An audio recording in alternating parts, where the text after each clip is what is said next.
Welcome to Search Rebel. We're here for those curious about the world of search, even if they don't realize it yet.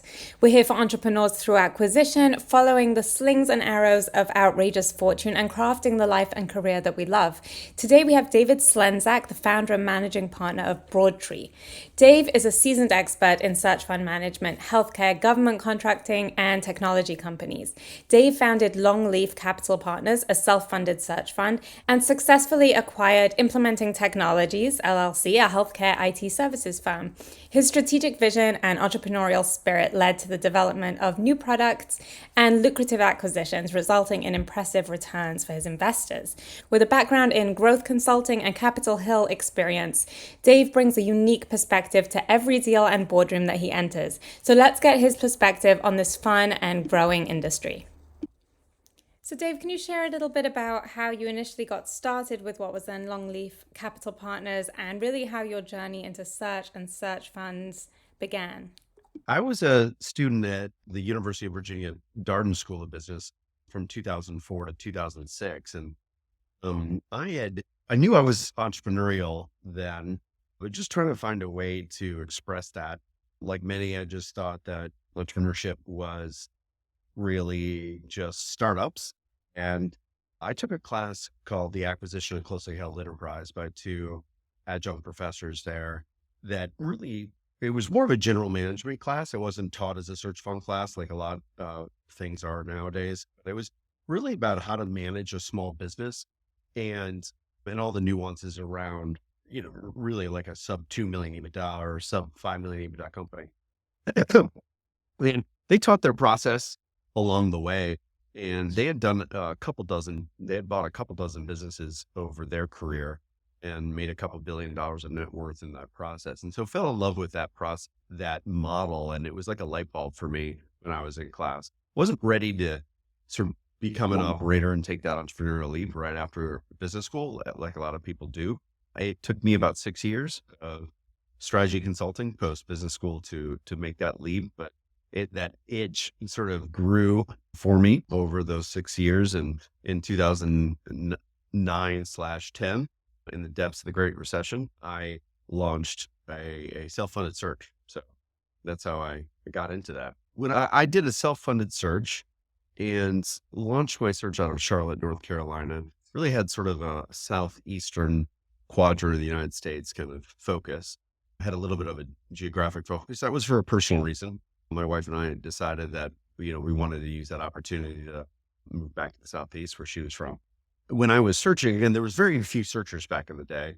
This is 2009, 10. And then because we're in the depths of the Great Recession and there was no debt to be had, it was a abnormally dry vintage during that time. So there are extra few searchers out. And so we found each other really quickly. We leaned on each other much more heavily than probably the average searcher leans on someone they meet at a conference nowadays.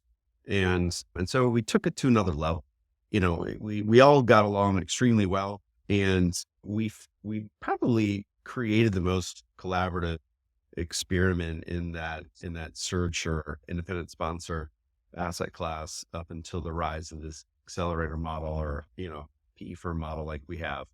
And so we all decided to share a common brand. We all got on a common website together. We, shared a common CRM system, shared deals with each other, support each other in industry selection and company diligence, and shared deals with each other and support each other along the way. And that experience in 9, 10, 11 really was the crucible for Broadtree. And we got the flywheel started so much with that organization, that consortium of us, that we actually passed that down, a generation or two until it kind of petered out. But that brand in the system started generating its own deal flow. And so it was an asset for people a couple years behind me. And so I ended up buying a electronic health record implementation firm back in the dawn of Obamacare, when the government was paying doctors to acquire electronic health record systems. We developed the first HIPAA compliant SaaS application in reputation management, and also started a healthcare IT consulting line of business. So I had a really robust operating phase, and that new product that started got some traction. We went out to raise capital for it, and one of the first meetings we had, someone said, "Hey, I'd rather buy it than invest, and you only need to be around for 30 days." So we debated internally and decided to take that path. In exiting my business, I enjoyed every aspect of that operating phase, from identifying businesses, executing the deal, and operating. And so I wanted to do another deal or series of deals. And so leaned on all the major investors in search, shared my experience and my desire to operate again, and also my desire to do this in a collaborative way. And so with a lot of feedback from investors that came along before me, Broadtree was created in 16, and late 15, early 16. Do you miss being an operator? I do. I always joke I accidentally started a private equity fund because I was really looking to maybe operate another business, and it kind of got carried away. But I do. And I think we operate our organization almost differently. And we bring sort of an operator bent to running an investment firm, that the sense of continuous improvement and use of OKRs or EOS in our organization, and relying heavily on management tools like ClickUp and CRM is a real key tenet of ours. So building Broadtree, I feel like actually a private equity firm is much more of an operating company than I first gave it credit for. So you're getting your fix. yeah. And David, can you share a bit about Be Now and how people who have not come across this model, so they can understand how you work with searchers and identify and then eventually acquire companies? Yeah, absolutely. There are a couple of accelerators, quote accelerators, that are in this asset class now. We're one of the, top 3 or 4 of those. And I think we probably differentiate a little bit by feeling a little bit more like you're joining a private equity firm. And it's really like folks that would have gone down a traditional search fund path are making the choice to join a truly operator centric sort of private equity fund model. And so those folks are all folks that would consider being an independent sponsor or searcher, and are deciding to join our team instead of do it alone, or as a self-funded searcher, or as a traditional Stanford model searcher. And that's our approach. I think there's so much infrastructure that we put behind it, and we're all working on it together. We're all in the trenches together. It really feels like we are all one team together, not just a bunch of different brands tied together through. It's all like what you'd expect, one unified team. We have a unified CRM system that is so sophisticated. We don't really let our operators manage that, because we have like a full-time CRM administrator and 2 part-time administrators that work with us on that. An incredible network of both proprietary businesses that we're continuing to be in touch with, as well as thousands and thousands of bankers and brokers that we're continuously reaching out to, receiving deals from. And our fund level staff is really supporting all of that infrastructure. That allows an operator to really focus on the investment thesis, those value added components that is really best in their wheelhouse. We're taking all of that administrative and infrastructure building components off their back and allowing them to focus on networking and diligencing and originating, different investment ideas and theses. So if you're someone who's just getting comfortable with search or just trying to find their way, how would you evaluate the different models and choose the one that's going to be the best path forward for you? I think the way that people think about it as well is, you will have less equity if you do it this way. And the chatter in the search community is often like, well, why would I want to give any of that up? And I think there are very compelling reasons why you would want to give any of that up. And you may end up with a smaller chunk of equity, but of a much bigger deal. So if you could just speak to that a little bit. I was a very successful self-funded searcher. Okay. And so I think I have a unique voice in the ecosystem to be able to speak to that. And I would say that there's a couple of things to think about. One, I don't believe you really have the opportunity to get outsized economics from a percentage basis, unless you're doing an SBA deal, and that requires you to acquire a business, sort of sub 2 million EBITDA, sub 1.5 million EBITDA, and so it really puts you there. if you believe, if you are a self-funded searcher, let's say you originate a 5-7 million EBITDA deal and you think you can get really outside economics on that, and you're raising 15 million of equity capital on that, you really can't, in my experience. You at that point be really considered an independent sponsor, and you'll be put into, the economics the typical independent sponsor obtains. And so those are really similar to searching. And so you really don't get an opportunity to have outside economics with a deal above 1.5 million of EBITDA or 2 million of EBITDA. And so I don't think a lot of people realize that or hear that. I also think that a lot of people think, okay, I'm going to get an SBA loan and I'm going to lever it 80 or 90%. Maybe that's good, but I wouldn't assume that you would do that. I think it's also dangerous to over lever a business, right? And you don't want to be sacked with debt and the amortization of that debt, when you want to be investing in your business. So that might therefore lead you to kind of end up with maybe, let's say, 50% leverage on on an SBA backed acquisition. So I don't think a lot of people talk about that. And then if you're acquiring 70% equity in a 1.5 million EBITDA deal, what does it really mean to you in terms of cash, right? So I always recommend people think about, hey, what's my expected cash outcome at the end of 7-year journey, right? And in those different models, forget about the percentages, right? Think about, what's my likelihood of putting X million dollars in my pocket at the end of that period. Think it through that lens. Um, I had a top 10 percentile outcome, but I think, I left a lot of money on the table by not, running a traditional Stanford. I look back and even though I had a great outcome, I came out humble, and I came out, in some ways wishing I had done a traditional approach. You Right. I mean, listen, I owned, what did I own? About 50% of the equity in my deal. Right. But it was a smaller deal. And I made every mistake I could make, not having a true fiduciary board around me that is highly experienced in this space, holding me accountable every day to be the best I could be. I made bad mistakes and good mistakes, and missed opportunities to lean in on growth, successful initiatives I had that I fully didn't appreciate the level of success on. If I had a fiduciary board around me, they would have pushed me to tap that channel of success just as robustly as I could. So I think a lot of those aspects, fortunately, there wasn't a lot of debt or really debt options back in the Great Recession because it was a debt capital crisis. But I think there's a lot of elements if I wanted to do mergers and acquisitions or structure a more highly complex deal, having really talented people around you supporting you in that, it is so invaluable. It's easy for me to say since I've done it, but I also think it's not really about just your first deal, right?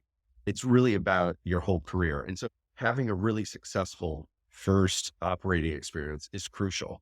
And your brain, I always joke, your brain only, kind of sees 3 outcomes. One is like a 0 times cash on cash. The second is a 3. What's the difference between a 3, 4, or 5, or 2? It's not life-changing, those differences in terms of cash on cash outcome. And then a 10, obviously that is much better, but that's also in some ways luck, right? And so I think it's really important to optimize the probability of getting a good 3, 4 times cash on cash output. I wouldn't have been able to start Broadtree if I, right?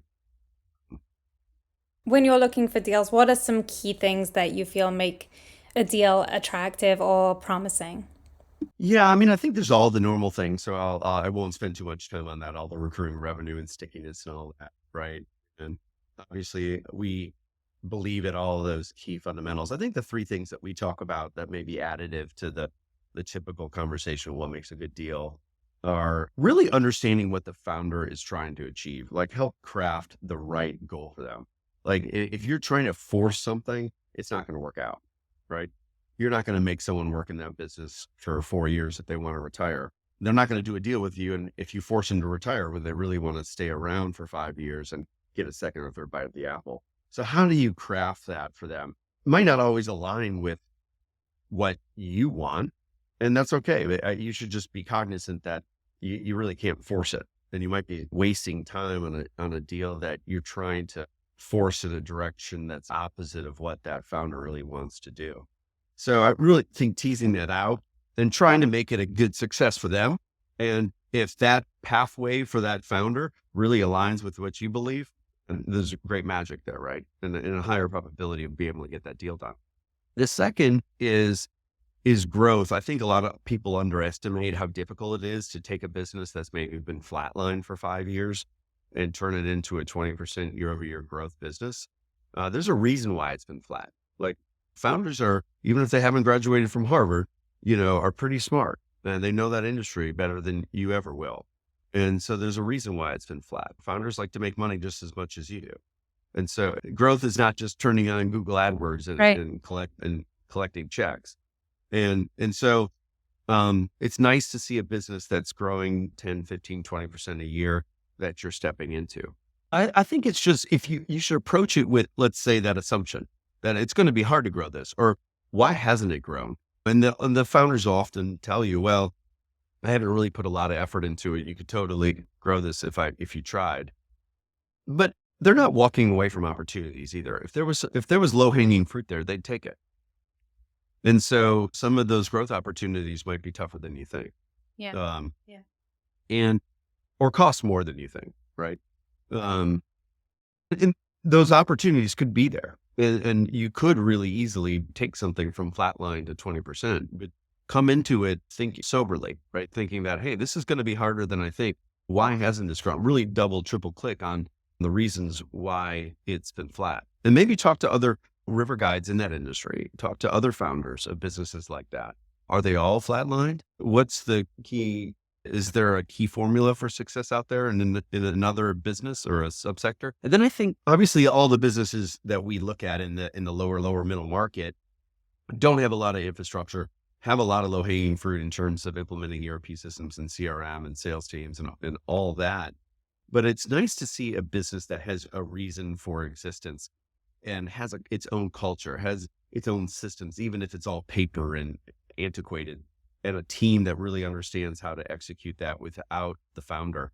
I find there's obviously key man risk exists in knowledge of an industry or technology, but I think key man risk can also exist in hustle and determination. Like, if you really muscle a business, you can get growth out of it. But will you be able to? Is it really growing on the backs of that founder? Or are there some processes in there that are going to allow it to exist on its own? Is there a reason for its growth? Is there a good niche in the market that they're taking advantage of, or rising tides or whatnot? What is that special reason for existence? So those are a couple of those things we look for. And I would love to dig into if there are specific qualities or traits that you look for in a searcher when you're considering who you would want to work with, considering a partnership or an investment.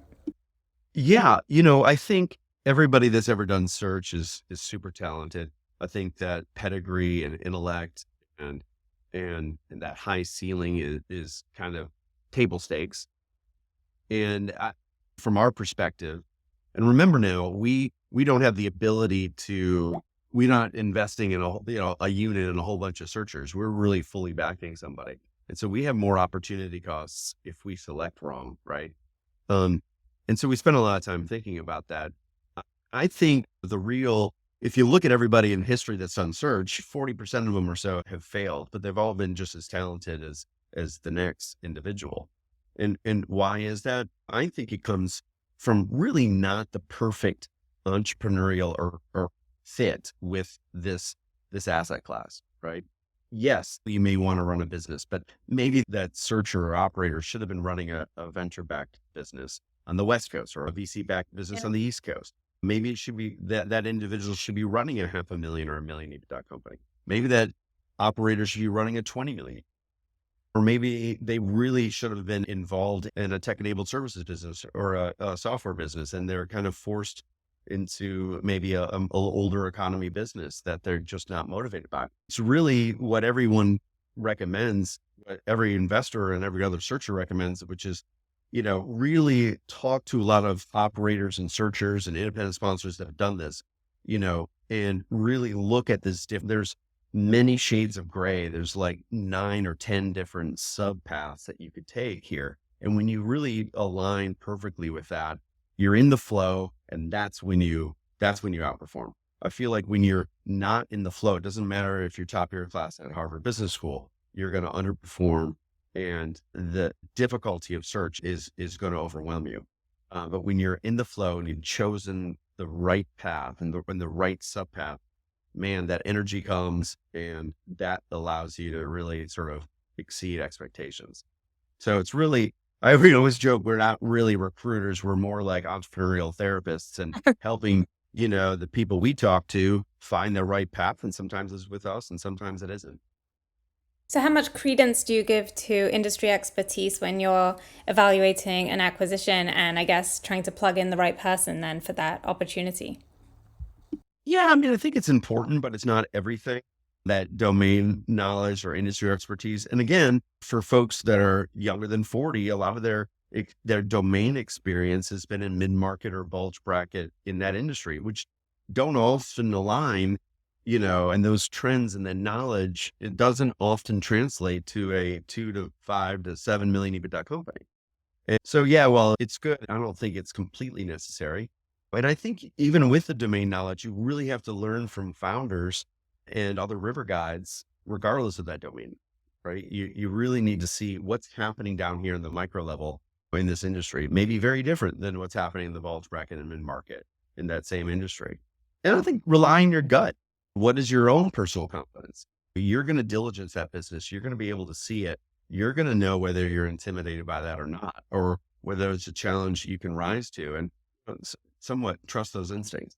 There's businesses that I'm scared of, even though I'm a experienced operator. And there's other businesses that I don't know a lot about, but I know I could come up that learning curve in a skinny minute. So It sounds like a lot has changed since 2009 when you got on this whole wild ride. Looking ahead, what kind of development do you foresee for the search fund and acquisition landscape? yeah, well, there's a lot that's changed, but a lot is the same. I do believe that, the biggest competition is not coming from more searchers that are out there. It's coming from the traditional places of competition. That's with strategic buyers. And when we say strategic, we don't even also mean GE and very large multinationals. There's just that other competitor in the neighborhood is as much a strategic buyer competitor as a $1 billion firm is. And so that still stays true. Um, we're seeing just as much opportunity as I did in 2009, 10, both anecdotally and quantitatively.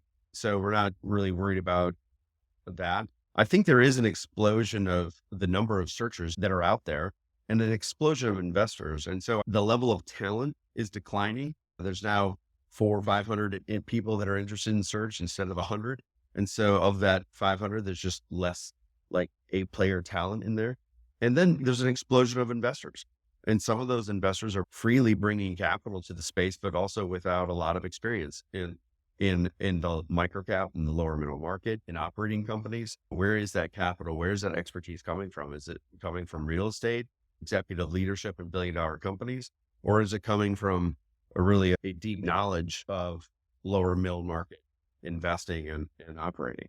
And so it's kind of easy to raise capital, but be careful where we're raising that from. And so this has been fantastic. Can you just let us know how you can help searchers on their journey and what the best way to get in touch or reach out to you is? Well, we're always happy to talk to you wherever you are in that journey of exploring an operator. Like I said, we're entrepreneurial therapists and not we're recruiters. So we're happy to help from that stage.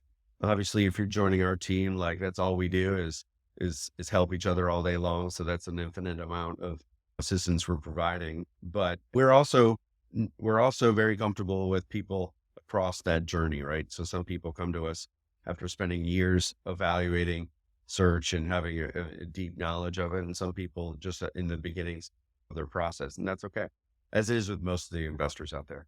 Feel free to look up at our website, broadtreepartners.com. We have a new VP of talent, Eric Tommy, who's joined our team, was a former operator himself, and part of the founding story of Broadtree. you can always reach out to him at eric@broadtreepartners.com or myself at dslenzak at broadtreepartners.com. Okay. Amazing. Thank you. Right. Thank you.